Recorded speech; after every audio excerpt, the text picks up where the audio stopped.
ओम नमः शिवाय। शिवजी सदा सहाय। ओम नमः शिवाय। गुरुजी सदा सहाय। वायव्य संहिता के उत्तरखंड का अध्याय 18 षड्ज शोधन की विधि। उपमन्यु कहते हैं, यदुनंदन, तदनंतर गुरु की आज्ञा ले शिष्य स्नान आदि संपूर्ण कर्म को समाप्त करके शिव का चिंतन करता हुआ हाथ जोड़ शिव मंडल के समीप जाए। इसके बाद पूजा के सिवा पहले दिन का शेष सारा कृत्य नेत्र बंधन पर्यंत कर लेने के अनंतर गुरु उसे मंडल का दर्शन कराए। आंख में पट्टी बंधे रहने पर शिष्य कुछ फूल बिखेरे, जहाँ भी फूल गिरे वहीं उसको उपदेश दें। फिर पूर्वतः उसे निर्माल्य मंडल में ले जाकर ईशान देव की पूजा कराएं और शिवाग्नि में हवन करें। यदि शिष्य ने दुस्वप्न देखा हो तो उसे दोष की शांति के लिए 100 या 50 बार मूल मंत्र से अग्नि में आहुति दें।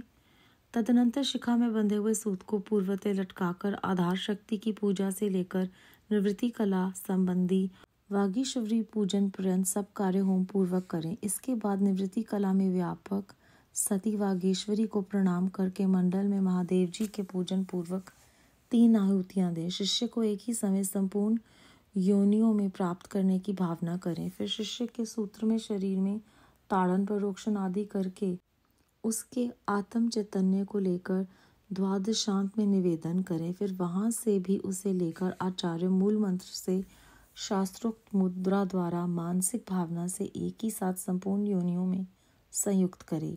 देवताओं की 8 जातियां हैं। त्रियत योनियां पशु पक्षियों की 5 और मनुष्यों की 1 जाति है। इस प्रकार कुल 14 योनियां हैं। उन सब में शिष्य को एक साथ प्रवेश कराने के लिए गुरु मन ही मन भावना द्वारा शिष्य की आत्मा को यथोचित रीति से वागेश्वरी के गर्भ में निविष्ट करे। वागेश्वरी में गर्भ की सिद्धि के लिए महादेव जी का पूजन प्रणाम और उनके निमित्त हवन करके यह चिंतन करें कि यथावत रूप से वह गर्भ सिद्ध हो गया। सिद्ध हुए गर्भ की उत्पत्ति, कर्मानुवृत्ति, सरलता, भोग प्राप्त और पराप्रीति का चिंतन करें। तत्पश्चात उस जीव के उद्धार तथा जाति, आयु एवं भोग के संस्कार की सिद्धि के लिए 3 आहुतियों का हवन करके श्रेष्ठ गुरु महादेव जी से प्रार्थना करें। भोक्तृत्व विषयक आसक्ति अथवा भोक्तृता और विषय शक्ति रूप मल के निवारण पूर्वक शिष्य के शरीर का शोधन करके उसके त्रिविध पाश का अच्छेद कर डालें। कपट या माया से बंधे हुए शिष्य के पाश का अत्यंत भेदन करके उसके चैतन्य को केवल स्वच्छ माने। फिर अग्नि में पूर्णाहुति देकर ब्रह्मा का पूजन करें। ब्रह्मा के लिए 3 आहुति देकर उन्हें शिव की आज्ञा सुनाएं। पितामह तव्य नास्य यातु शैवम परम पदम प्रतिबंधो विधत तत्व शैवागेशा गरीयसी। पितामह, यह जीव शिव के परम पद को जानने वाला है। तुम्हें इसमें विघ्न नहीं डालना चाहिए। ये भगवान शिव की गुरुतर आज्ञा है। ब्रह्मा जी को शिव का यह आदेश सुनाकर उनकी विधिवत पूजा और विसर्जन करके महादेव जी की अर्चना करें और उनके लिए 3 आहुति दें। तत्पश्चात निवृत्ति द्वारा शुद्ध हुए शिष्य की आत्मा का पूर्वतः उद्धार करके अपनी आत्मा एवं सूत्र में स्थापित कर वागीश का पूजन करें। उनके लिए 3 आहुति दें और प्रणाम करके विसर्जन कर दें। तत्पश्चात निवृत्ति पुरुष प्रतिष्ठा कला के साथ सानिध्य स्थापित करे। उस समय एक बार पूजा करके 3 आहुतियां दें और शिष्य के आत्मा के प्रतिष्ठा काल में प्रवेश की भावना करें। इसके बाद प्रतिष्ठा का आह्वान करके पूर्वोक्त संपूर्ण कार्य संपन्न करने के पश्चात उसमें व्यापक वागेश्वरी देवी का ध्यान करें। उनकी कांतिपूर्ण चंद्रमंडल के समान है। ध्यान के पश्चात शेष कार्य पूर्वतः करें। तदनंतर भगवान विष्णु को परमात्मा शिव की आज्ञा सुनाए। फिर उनका भी विसर्जन आदि शेष कृत्य पूर्ण करके प्रतिष्ठा का विद्या से संयोग करें। उसमें भी पूर्वतः सब कार्य करें।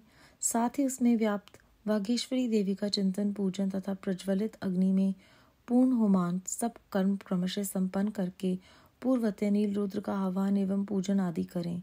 फिर पूर्वोक्त रीति से उन्हें भी शिव की आज्ञा सुना दें। तदनंतर उनका भी विसर्जन करके शिष्य की दोष शांति के लिए विद्या कला को लेकर उसकी व्याप्ति का अवलोकन करें और उसमें व्यापिका वागेश्वरी देवी का पूर्वतः ध्यान करें। उनकी आकृति प्रातःकाल के सूर्य की भांति अरुण रंग की है और वह 10 दिशाओं को उदासित कर रही है। इस प्रकार ध्यान करके शेष कार्य पूर्वोक्त करें। फिर महेश्वर देव का आवाहन, पूजन और उनके उद्देश्य से हवन करके उन्हें मन ही मन शिव की पूर्वोक्त आज्ञा सुनाएं। तत्पश्चात महेश्वर का विसर्जन करके अन्य शांति कला को शांतितीता कला तक पहुंचाकर उसकी व्यापकता का अवलोकन करें। उसके स्वरूप में व्यापक वागेश्वरी देवी का चिंतन करें। उनका स्वरूप आकाश मंडल के समान व्यापक है। इस प्रकार ध्यान करके पूर्णाहुति होम पर्यंत सारा कार्य पूर्वतः करें। शेष कार्य की पूर्ति करके सदा शिव की विधिवत पूजा करें और उन्हें भी अमित पराक्रमी शंभु की आज्ञा सुना दें। फिर वहां भी पूर्वतः शिष्य के मस्तक पर शिव की पूजा करके उन वागेश्वर देव को प्रणाम करें और उनका विसर्जन कर दें। तदनंतर शिव मंत्र से पूर्वतः शिष्य के मस्तक का प्रोक्षण करके यह चिंतन करें कि शांतितीता कला का शिव मंत्र में विलय हो गया।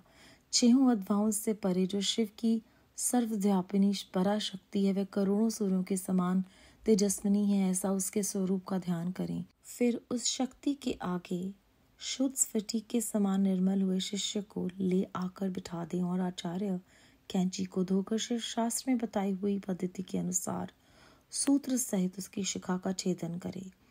उस शिखा को पहले गोबर में रखकर फिर ओम नमः शिवाय वॉशट का उच्चारण करके उसका शिवाग्नि में हवन कर दे। फिर कैंची धोकर रख दे। फिर शिष्य की चेतना को उसके शरीर में लौटा दे। इसके बाद जब शिष्य स्नान आचमन और स्वस्ति वाचन कर ले तब उसे मंडल के निकट ले जाएं और शिव को दंडवत प्रणाम करके क्रियालोप जनित दोष की शुद्धि के लिए यथोचित रीति से पूजा करे। तदनंतर वाचक मंत्र का धीरे धीरे उच्चारण करके अग्नि में 3 आहुतियां दें। फिर मंत्र वैकल्प जनित दोष की शुद्धि के लिए देवेश्वर शिव का पूजन करके मंत्र का मानसिक उच्चारण करते हुए अग्नि में 3 आहुतियां दे। वहां मंडल में विराजमान अम्बा पार्वती सहित शंभु की सम्राधना करके 3 आहुतियों का हवन करने के पश्चात गुरु हाथ जोड़ इस प्रकार प्रार्थना करे। भगवन् सत्व प्रसादेन शुद्धरस्य षड्वन कृता तस्मात् पर धाम गम्येन त्वाव्यम। भगवान, आपकी कृपा से इस शिष्य की श्रद्ध शुद्धि की गई है, अतः अब आप इसे अपने अविनाशी परम धाम में पहुंचाइए। इस तरह भगवान से प्रार्थना कर नाड़ी संधान पूर्वक पूर्वतः पूर्णाहुति होम पर्यंत कर्म का संपादन करके भूत शुद्धि करें।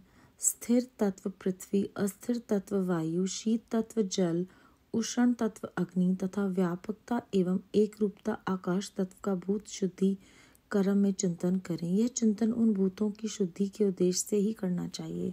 भूतों की ग्रंथियों का छेदन करके उनके अधिपतियों या अधिष्ठा देवताओं सहित उनके त्याग पूर्वक स्थिति योग द्वारा उन्हें परम शिव में नियोजित करें। इस प्रकार शिष्य के शरीर का शोधन करके भावना द्वारा उसे दग्ध करें। फिर उसकी राख को भावना द्वारा ही अमृत कणों से आप्लावित करें। तदनंतर उसमें आत्मा की स्थापना करके उसके विशुद्ध अर्धवें शरीर का निर्माण करें। उसमें पहले संपूर्ण अद्वों में व्यापक शुद्ध शांतितीता कला का शिष्य के मस्तक पर न्यास करें। फिर शांति कला का मुख में, विद्या कला का गले से लेकर नाभि पर्यंत भाग में, प्रतिष्ठा कला का उससे नीचे के अंगों में चिंतन करें। तदनंतर अपने बीजों सहित सूत्र मंत्र का न्यास करके संपूर्ण अंगों सहित शिष्य को शिष्य स्वरूप समझें।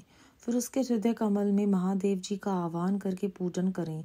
गुरु को चाहिए कि शिष्य में भगवान शिव के स्वरूप की नित्य उपस्थिति मानकर शिव के तेज से तेजस्वी हुए उस शिष्य के अणिमा आदि गुणों का भी चिंतन करें। फिर भगवान शिव से आप प्रसन्न हो ऐसा कहकर अग्नि में 3 आहुतियां दें। इसी प्रकार पुण्य शिष्य के लिए निम्नांकित गुणों का ही उपादन करें। सर्वज्ञता, तृप्ति आदि, अंत रहित बोध, अलुप्त शक्तिमता, स्वतंत्रता और अनंत शक्ति, इन गुणों की उसमें भावना करें। इसके बाद महादेव जी से आज्ञा लेकर उन देवेश्वर का मनी मन चिंतन करते हुए सद्योजात आदि कलशों द्वारा क्रमशः शिष्य का अभिषेक करें। तदनंतर शिष्य को अपने पास बिठाकर पूर्वतः शिव की अर्चना करके उनकी आज्ञा लें। उस शिष्य को शैवी विद्या का उपदेश करें। उस शैवी विद्या के आदि में ओंकार हो, वह उस ओंकार से ही संपुष्टित हो और उसके अंत में नमः लगा हुआ हो। वह विद्या शिव और शक्ति दोनों से संयुक्त हो, यथा ओम ओम नमः शिवाय, ओम नमः। इसी तरह शक्ति विद्या का भी उपदेश करें। यथा ओम ओम नमः शिवाय, ओम नमः, इन विद्याओं के साथ ऋषि, छंद, देवता, शिव और शिव की शिव रूपता, आवरण पूजा तथा शिव संबंधी आसनों का भी उपदेश दें। तत्पश्चात देवेश्वर शिव का पुनः पूजन करके कहें, भगवान मैंने जो कुछ किया है वे सब आप सुकृत्य रूप कर दें। इस तरह भगवान शिव से निवेदन करना चाहिए। तदनंतर शिष्य सहित गुरु पृथ्वी पर दंड की भांति गिरकर महादेव जी को प्रणाम करे। प्रणाम के अनंतर उस मंडल से और अग्नि से भी उनका विसर्जन करते। इसके बाद समस्त पूजनीय सदस्यों का क्रमशः पूजन करना चाहिए। सदस्यों और ऋत्विजों की अपने वैभव के अनुसार सेवा करनी चाहिए। साधक यदि अपना कल्याण चाहे तो धन खर्च करने में कंजूसी ना करे। अध्याय 18 समाप्त। फिर से इस अध्याय के आरंभ में जो शिष्य है वो नेत्र बंधन में है, अर्थात संपूर्ण ढंग से वो अपना समर्पण गुरु को कर रहा है, क्योंकि उसने सारा जो है निर्णय वो गुरु पे रख दिया है कि वो जहाँ लेकर जाएंगे मैं वहाँ जाऊँगा। ऐसा हमें इस पंक्ति से बोध करा रहे हैं। उसके उपरांत वो कहते हैं कि अगर शिष्य ने दुस्वप्न देखा है तो उसके दोष की शांति के लिए मूल मंत्र की अग्नि में आहुति दें। जैसी हमारी सोच है वैसा हमारा अवचेतन मन है। तो यहाँ पर वो फिर से मूल मंत्र जप करेगा तो नाम से, परमात्मा के जप से वो शुद्ध हो जाएगा। उसका अंतःकरण और उसका मन जो है वो सारे विकारों से धीरे धीरे दूर होगा। इसके बाद उन्होंने कहा है कि निवृत्ति कला में व्यापक सती वागेश्वरी देवी को प्रणाम करके वो शिष्य को एक ही समय सारी योनियों में प्राप्त करने की भावना करते हैं। वो मूल मंत्र के द्वारा मानसिक भावना से एक ही साथ संपूर्ण योनियों में उसे संयुक्त करते हैं। कुल 14 योनियां हैं। देवताओं की 8 हैं, पशु पक्षियों की 5 हैं और मनुष्य की 1 जाति है। फिर गुरु और शिष्य महादेव जी से प्रार्थना करके उस शिष्य के शरीर का शोधन करके उसे संपूर्ण बंधनों से मुक्त कराते हैं। और अगर वो अभी भी कपट और माया के बंधन में बंधा हुआ है तो शिवजी महाराज की कृपा से उसका चैतन्य जो है वो स्वच्छ हो जाता है परमात्मा की कृपा से। उसके बाद ब्रह्मा जी को शिव का आदेश सुनाकर उनकी विधिवत पूजा करके महादेव जी की अर्चना करने के बाद शक्ति रूपिणी वागेश्वरी देवी का ध्यान करना है, जिनकी कांति जो है वो पूर्ण चंद्रमंडल के समान है। उसके बाद विष्णु जी को भी परमात्मा शिव की आज्ञा सुनानी है और अपना ध्यान वागेश्वरी देवी में फिर से लगाना है। उनकी आकृति जो है वो प्रातःकाल के सूर्य के भांति अरुण रंग की है, जो 10 दिशाओं को प्रकाशित करती है। अब महेश्वर देव का आह्वान करके उन्हें शिव जी की आज्ञा सुनानी है और फिर से वागेश्वरी देवी का चिंतन करना है। और अब उनका जो स्वरूप है वो आकाश मंडल के समान सब जगह व्याप्त है। फिर शांतितीता कला का शिव मंत्र में विलय हो जाता है। ऐसा मानकर 6 अथवाओं से परे जो शिव की पराशक्ति है, उनका जो तेज है वो करोड़ों सूर्यों के समान तेजस्वी है। ऐसे स्वरूप का शिष्य को ध्यान करना है। और सब विधि जो भी इस अध्याय में हमें बताई गई है उसके बाद पार्वती जी और शिव जी की समाराधना करके गुरु हाथ जोड़कर इस प्रकार प्रार्थना करते हैं कि आपकी कृपा से शिष्य की शुद्धि हो गई है, अब आप इसे परम धाम में पहुंचाइए। इसके उपरांत गुरु जो हैं वो शिष्य की भूत शुद्धि करते हैं। स्थिर तत्व अर्थात पृथ्वी, अस्थिर तत्व वायु, शीत तत्व जल, उष्ण तत्व अग्नि तथा व्यापकता एवं एकता रूप आकाश तत्व का भूत शुद्धि कर्म से चिंतन करना है। जो गुरु हैं वो विशुद्ध अदम्य शरीर का निर्माण करते हैं और उसमें शुद्ध शांतितीता कला का शिष्य के मस्तक पर न्यास करते हैं। फिर शांतितीता का मुख में, विद्या कला का गले से लेकर नाभि पर्यंत भाग में, प्रतिष्ठा कला का उससे नीचे के अंगों में चिंतन करना है। उसके बाद बीजों सहित सूत मंत्र का न्यास करके सारे अंग जो हैं वो शिष्य के शिष्य स्वरूप समझने हैं और उसके हृदय कमल में महादेव जी को बुलाकर उनकी पूजा करनी है। और गुरु जो हैं वो शिष्य में भगवान शिव के स्वरूप की उपस्थिति मानकर शिव के तेज से तेजस्वी हुए हुए शिष्य को अणिमा आदि से गुणों का भी चिंतन करें। इसमें एकमात्र उद्देश्य ये है कि शिव जी महाराज जो हैं वो प्रसन्न होकर शिष्यों को सर्वज्ञता, तृप्ति, आदि अंत रहित बोध, अलुप्त शक्तिमता, स्वतंत्रता, अनंत शक्ति ये प्रदान करें। कितना सौभाग्यशाली है वो शिष्य जो ये सारे गुण उनकी कृपा से ग्रहण कर लेता है। इसके उपरांत वो कहते हैं कि जो भी मैंने किया है उसे आप सुकृत रूप कर दें, कि मुझ में तो कुछ करने की शक्ति नहीं है। तो इस अध्याय में फिर से वो हमें समझा रहे हैं कि परमात्मा ही करन करावनहार हैं। हमारे करने कराने से कुछ नहीं होगा, केवल और केवल उनकी कृपा और उनकी आज्ञा से ही हम सब कुछ पा सकते हैं। हमें सिर्फ उनका और उनकी शक्ति रूप का चिंतन करना है, अपने आप को पूरी तरह से समर्पण कर देना है।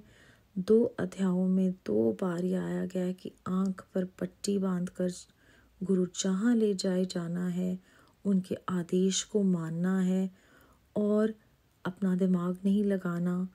जब उनकी हम पर कृपा होगी तो न सिर्फ हमें सर्वज्ञता होगी बल्कि वो तृप्ति की कुछ नहीं चाहिए, उस ज्ञान का जिसका कोई अंत नहीं है वो बोध करा रहे हैं। वो हमें अलुप्त शक्तिमता देते हैं, स्वतंत्रता दे रहे हैं, हमें बंधनों से मुक्त कर रहे हैं। और उस अनंत शक्ति का जब हम एहसास करते हैं उनकी कृपा से, तब वो एक ऐसा सुखद अनुभव है जो उन्होंने समय समय पर अपने अनुयायियों को दिया है। वो ऊर्जा किसी की समझ से परे है। हम बहुत भाग्यशाली हैं। बेअंत बेअंत शुक्राना गुरु जी महाराज। ओम नमः शिवाय। शिव जी सदा सहाय। ओम नमः शिवाय। गुरु जी सदा